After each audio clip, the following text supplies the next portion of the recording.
り解説、二丁拳銃の衝撃。香港ノワールの帝王趙雲派伝説の傑作ベスト10。今日は香港ノワール時代の象徴、亜州英帝こと趙雲派を特集するぜ。亜州英帝って、すごく強そうな響きね。具体的にどういう意味なの？彼がアジア映画界の帝王的存在として君臨し、多大な尊敬を集めていることからそう呼ばれるんだぜ。まさに、香港が世界に誇る不正室のスターなんだ。亜州英帝、かっこいい響きね。名前は知っているけど、具体的にどんな方なのか。私、全然知らないの。マリサ、教えてくれる？任せろだぜ。工場の工員からスターになり、二丁拳銃で世界を熱狂させた伝説の俳優なんだ。当時の圧倒的な色気と存在感は、今見ても息を飲むほど圧巻だぜ。わあ、楽しみだなあ。でも、映画のお話を聞くなら、もしかして結末とかもわかっちゃうのかな？ああ、今回は作品の魅力をしっかり伝えるために、ストーリーの革新や衝撃の結末まで踏み込んだ。ネタバレありで解説していくぜ。未視聴の人は注意してほしいのぜ。第10位。さらば復讐の狼たちよ、2010年。第10位は2010年の映画、さらば復讐の狼たちよね。趙雲派といえばかっこいい正義の味方のイメージがあるけど、この映画ではまた違った魅力があるのね。本作での彼はな、これまでの正義感というイメージを根底から覆す、冷酷非道で卑劣な権力者を見事に演じきっているんだぜ。舞台は軍閥が割拠し混乱を極める1920年代の中国だ。知事になりすまして町に現れた山賊の頭目ちゃんと、その町を暴力で支配する大地主保安の、一瞬も油断できない壮絶な謀略戦を描いているのぜ。あの優しいユンファが悪役だなんて、どんな恐ろしい姿なのか想像もつかないわ。その圧倒的な怪演こそが本作の見どころだ。なんとユンファは、冷酷な支配者保安と、彼にそっくりな間抜けな替え玉の一人二役を演じているんだぜ。あの威厳たっぷりな悪役と、情けない替え玉を同時に演じているの？ああ、表情から立ち振る舞いまで完全に別人として演じ分けていて、まさに、映画の帝王の真骨頂だぜ。自分と瓜二つの替え玉を影武者として操り、邪魔な人間を容赦なく消していく様は、まさに悪の帝王そのものだぜ。保安の部下がちゃんの仲間である六帝を卑怯な罠にはめ、潔白を証明させるために自殺に追い込むシーンは、見ているこちらも激しい怒りを感じるほどだ。後半はこの一件が復讐の火種となり、保安が用意した替え玉を逆手に取った、あまりに皮肉な逆転劇へと繋がっていくんだぜ。自分が用意した替え玉のせいで身を滅ぼすなんて、因果応報ね。でも、どこかマカロニウエスタンみたいな熱さも感じるわ。その通りだぜ。音楽に久石譲を起用し、西部劇のようなスケール感と凄まじい銃撃戦、そして騙し合いを融合させた、帝王ユンファの新たな伝説が刻まれた傑作なのぜ。第9位。リプレイスメントキラー、1998年。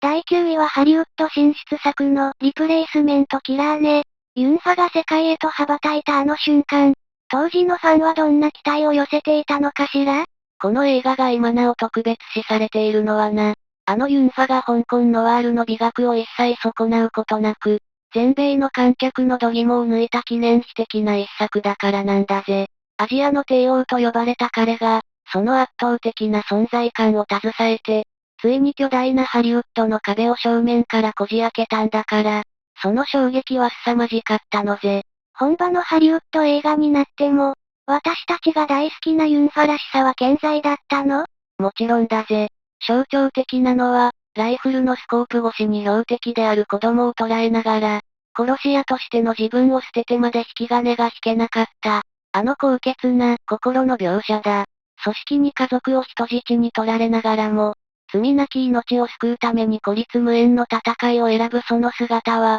まさに彼にしか演じられない一徹な生き様だった。さらにクラブでの激しい銃撃戦を見れば一目瞭然だぜ。大勢の無関係な客を避け、狙った敵だけを正確無比に仕留めてみせるあの超人的な射撃技術は、まさにスクリーン上の芸術とも言える美しさだったんだぜ。ただの冷酷な暗殺者じゃない、深い情を抱えた熱いヒーロー像。それが海を越えた世界中の観客を、瞬く間に虜にしてしまったのね。その通りだ。ジョンウー制作ということもあって、彼独自のスタイルである二丁拳銃を、ハリウッドという最高の舞台で完璧に昇華させた、永遠に色あせないユンファのハリウッドデビュー作なのぜ。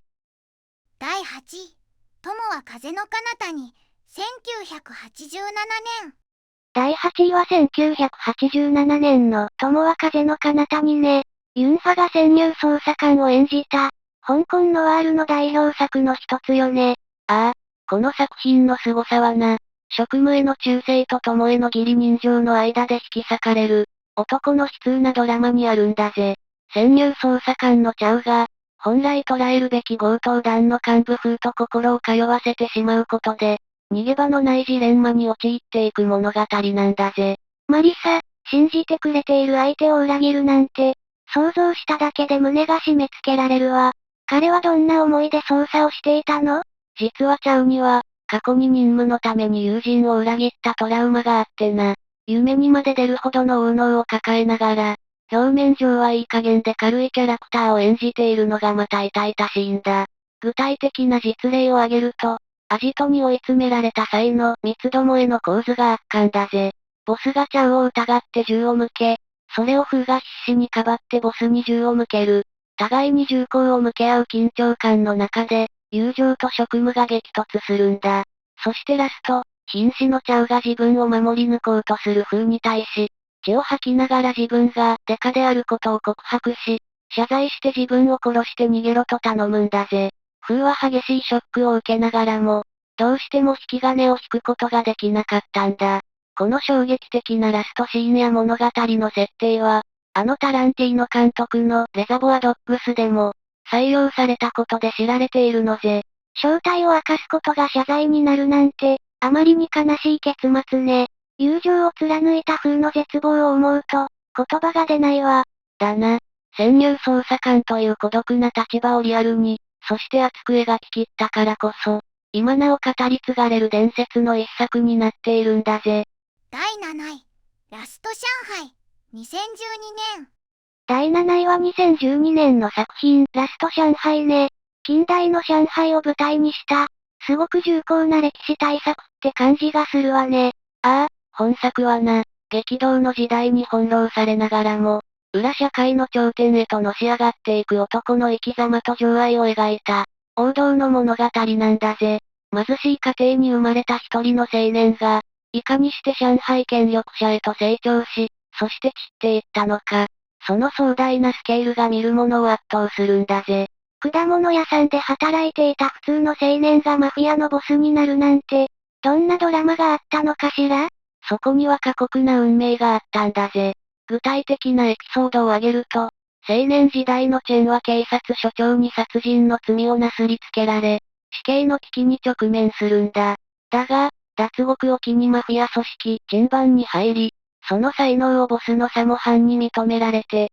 一気に上海の顔へと上り詰めていくのぜ。さらに物語を彩るのが、かつての初恋の女性との再会や、日本軍による凄まじい空爆の描写だぜ。市電が横転して暴走する大掛かりなアクションや、雨の中で用心棒がバタフライナイフを手に、スパイを切り伏せるシーンは、息を飲むほど美しいんだぜ。そして何より、ラストシーンが語り草だ。日本軍の銃弾が降り注ぐ中、白いスーツを身にまとったチェンが、亡くなった妻を車の中で抱きしめながら最後を迎える姿は、まさに男の美学の極致と言えるぜ。愛する者を守るために全てをかけて戦い抜く。白いスーツが似合うユンファだからこそ、その悲劇的な結末がより一層美しく見えるのね。その通りだぜ。かつての香港娯楽映画の熱狂を取り戻したかのような、ユンファ節全開の力強い名作なのぜ。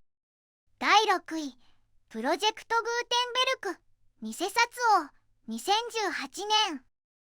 第6位は2018年の映画、プロジェクトグーテンベルク偽札王ね。比較的新しい作品だけど、超ユンファの魅力がどう描かれているのか気になるわ。この作品はな、香港アカデミー賞で7部門を制覇した、まさに現代の香港映画を代表するクライムサスペンスの最高傑作なんだぜ。かつての黄金期を彷彿とさせる圧倒的なカリスマ性と、見る者を最後まで欺き続ける緻密な脚本が最大の見どころなのぜ。偽札作りに手を染めた男の回想を通して、謎に包まれた狩猟、画家の姿が浮き彫りになっていくんだぜ。偽札作りって、なんだか地味なイメージがあるけれど、そんなに面白いの？いや、その描写の細かさが逆に凄まじい緊迫感を生んでいるんだ。具体的な実例を挙げると、アメリカの100ドル札を偽造するために、絵柄を極限まで精密に複写したり、紙を3つの層に分離させたりする職人技が克明に描かれているんだぜ。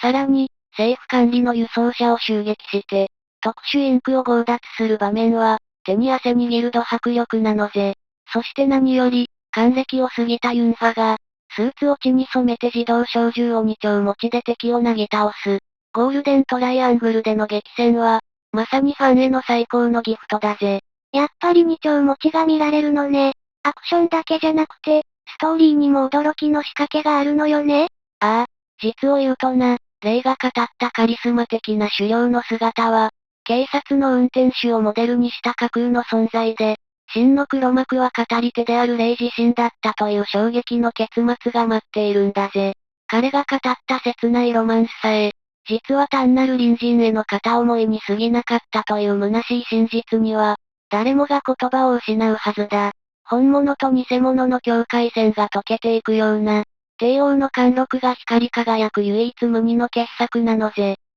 第5位、グリーンデスティニー、2000年。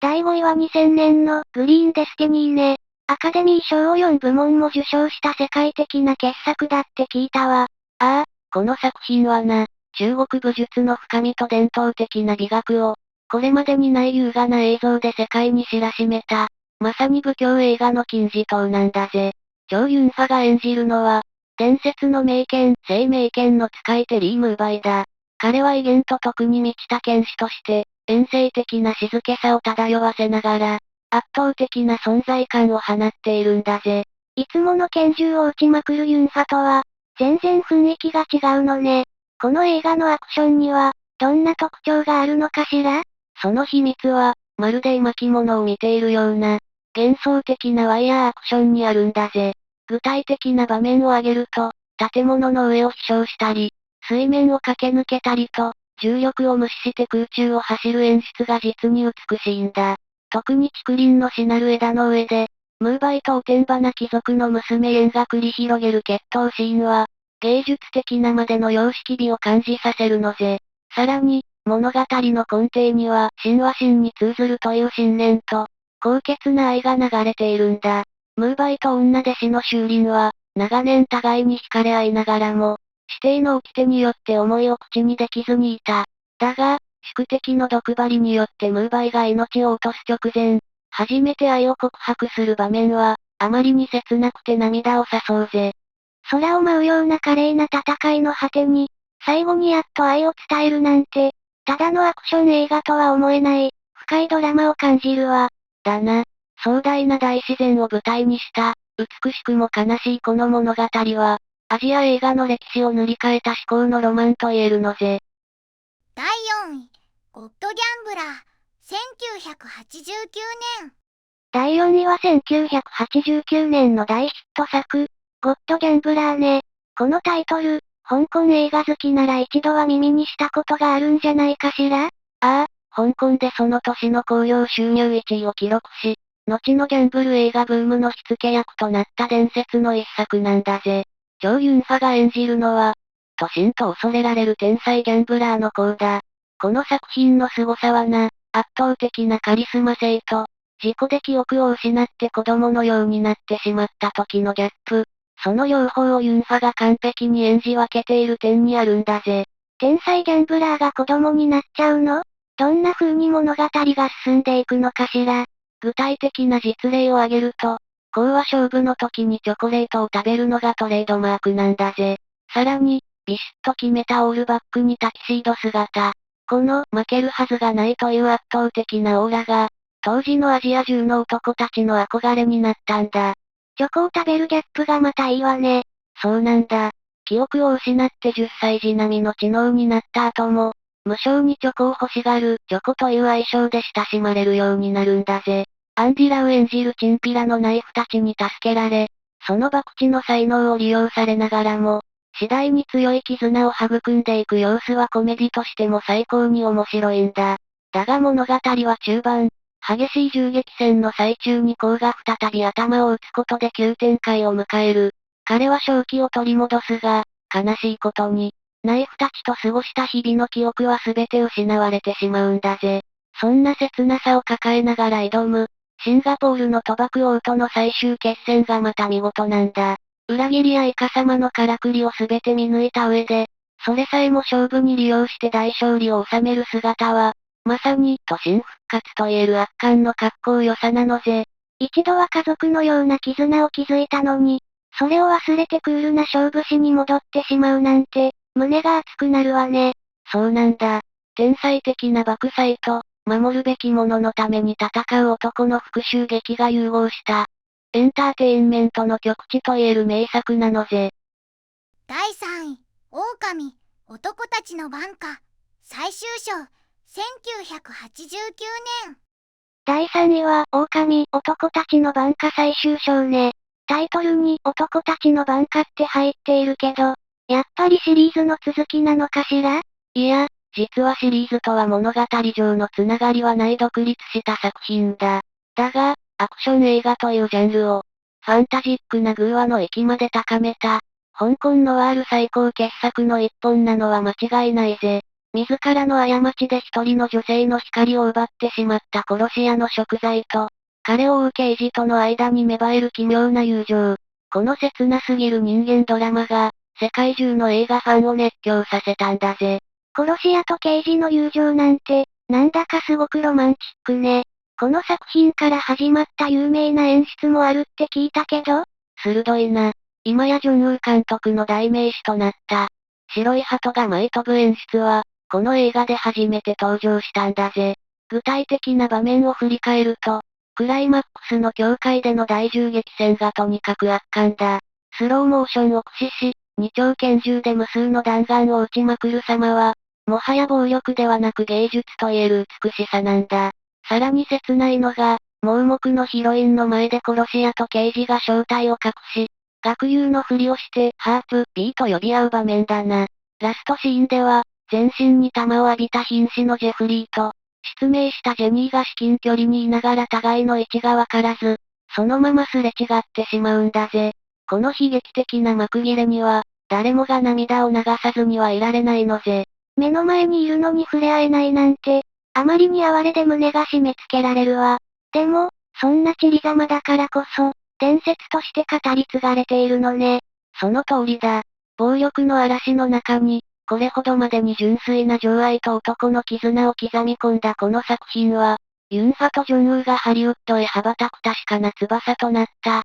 不滅の傑作なのぜ。第2位、ハードボイルド、新男たちの挽歌、1992年。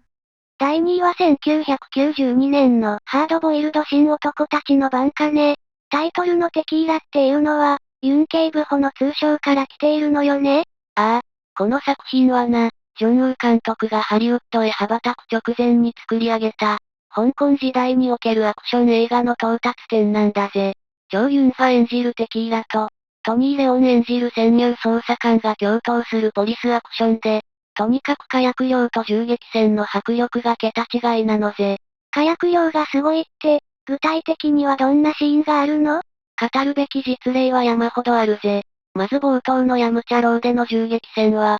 建物が取り壊されると聞いて脚本が書かれる前に急遽撮影されたんだが、手すりを滑りながら二丁拳銃を乱射するユンファが最高に豪快なんだ。後半の病院での死闘も凄まじいぜ。特に約2分40秒にも及ぶ長回しの銃撃戦は圧巻だ。二人がエレベーターに乗っているわずかな間に、スタッフが必死で破片を掃除して爆発物を再設置し、別の階に見せかける工夫をしたという伝説のエピソードがあるんだぜ。他にも、凄腕の殺し屋を演じた国村淳さんの圧倒的な存在感や、ユンファが赤ちゃんを抱きながら戦い、赤ん坊のおもらしで命を救われるという、ジョンウーらしい緩急のある描写も見逃せないぜ。赤ちゃんを抱えながら戦うなんて、緊迫感と優しさが入り混じった名シーンね。国村淳さんが悪役なのに最後は筋を通すのも熱いわ。そうなんだ。圧倒的な長回しと、一切の妥協を排した暴力の醜さ、そして男たちの美学。これらが完璧に融合した、まさにアクション映画史に刻まれるべき至高の傑作なのぜ。第1位、男たちの挽歌、1986年。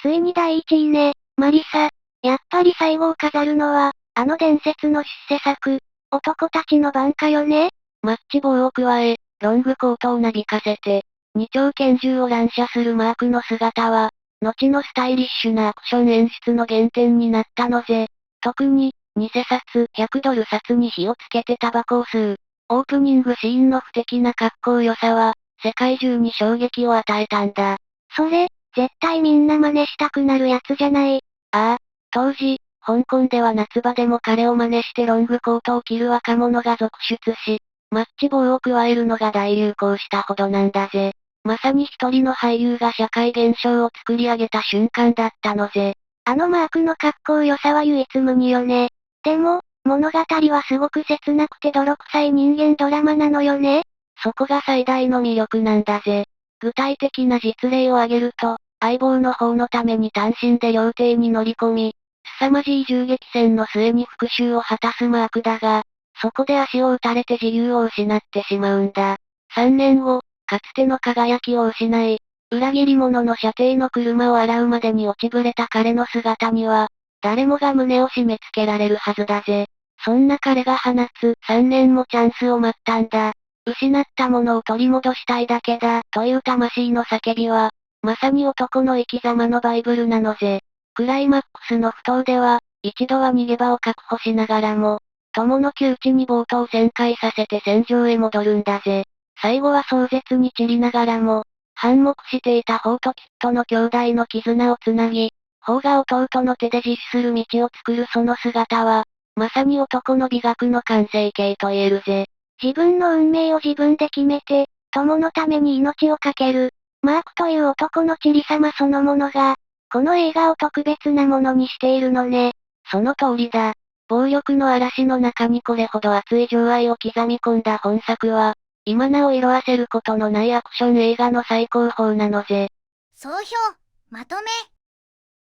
超ユン派の映画、どれも本当に熱くて感動しちゃった。強いだけじゃなくて、どこか悲しみを背負っているのが彼の魅力なのね。だな。正義のヒーローから冷酷な独裁者まで、どんな役でも魂を込めて演じきるのが、彼がアシュエイ帝と呼ばれる理由なんだぜ。彼は総額100億円以上とも言われる全財産を寄付すると公表しているが、普段は地下鉄で移動し、市民との記念撮影にも気軽に応じる普通の人であることに、誇りを持っているんだ。スクリーンの中では無敵のヒーローなのに、私生活では誰よりも謙虚で優しいのね。ますますファンになっちゃいそうだわ。今回紹介してもらった作品、全部見返してみたくなったわ。皆さんの心に残っているユンファの名シーンも、ぜひコメントで教えてほしいわね。ああ、みんなの熱い感想を待ってるぜ。この動画が面白かったら、高評価とチャンネル登録をよろしくな。また次の名作解説で会おうぜ。